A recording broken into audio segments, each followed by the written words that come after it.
Ukraine's foreign minister has submitted a proposal to the Ukrainian President Volodymyr Zelensky to formally cut diplomatic ties with Iran after Kyiv accused Tehran of supplying kamikaze drones to Moscow. On Monday, Russia launched dozens of kamikaze drones targeting the Ukrainian energy infrastructure and killing several civilians.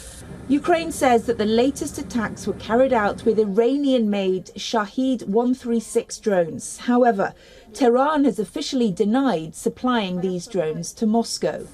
The Ukrainian foreign minister says Kyiv is certain that they were Iranian-made drones and that Ukraine would be ready to share evidence soon. Ukraine has further urged the European Union to impose sanctions on Iran for helping Russia kill Ukrainians. Meanwhile, according to two Iranian diplomats, Iran has promised to provide Russia with surface-to-surface missiles in addition to more drones. These Iranian short-range surface-to-surface ballistic missiles are capable of striking targets at distances of between 300 kilometers to 700 kilometers.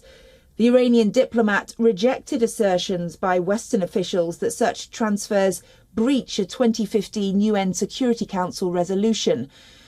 But Zelensky asserts that Moscow's dependence on the Iranian drones exposes Russia as bankrupt, both politically and militarily. The appearance of Iranian missiles, in addition to drones in Moscow's arsenal in the war with Ukraine, could raise tensions between Iran and the United States and other Western powers. Well, for more on this, Alex Grinberg, a research fellow at Jerusalem Institute for Security and Strategy and Iran political analyst, joins us now live from Tel Aviv. What is the significance of these extra weapons coming from Iran? Hi, nice to meet you. Well, this Iranian step bears a big importance because it's the first time Iran takes part directly in the war against Ukraine. And though these drones in question cannot reverse the tide or the course of the war, it is not a strategic game changer for the Russian forces.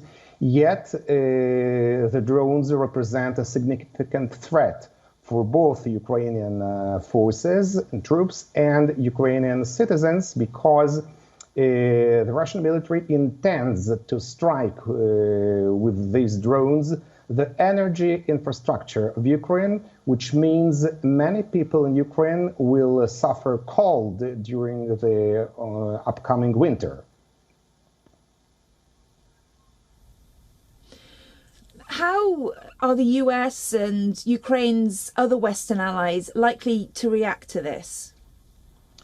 Well, I think they will make more efforts to supply Ukraine with anti-missile and anti-drone jamming systems that exist, but Ukraine already has some of them, but it still needs more to counter these drone attacks.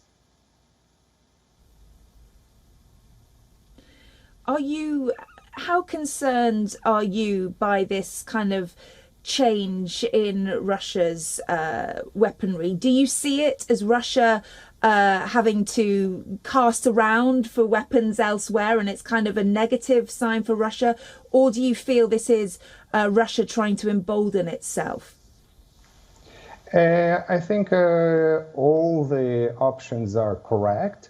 But of course, it's something, it's only concrete direction where Russia lacks weapons, because Russian drones do exist, but the level of their development is not as advanced as the level of the Iranian drones.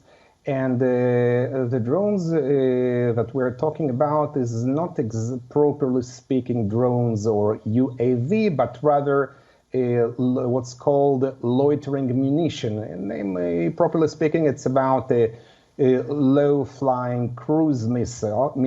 It's one-time usage. The drone Shahed-136, Iranian-made, is able to either to detect a target, radiation of radar, and explode itself on the target, thereby representing a threat for Ukrainian artillery and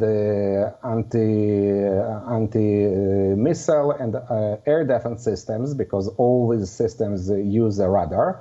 Or it can be used just like this, what we have seen in Kyiv. They can bomb residential areas and any other target. Because Russia itself doesn't possess the capacity to develop the drones of this quality and these amounts. And of course, Iran also earns money and demonstrates its capacity against which Israel was warning against for years. Alex Grimberg, thank you so much for your insights. Thank you.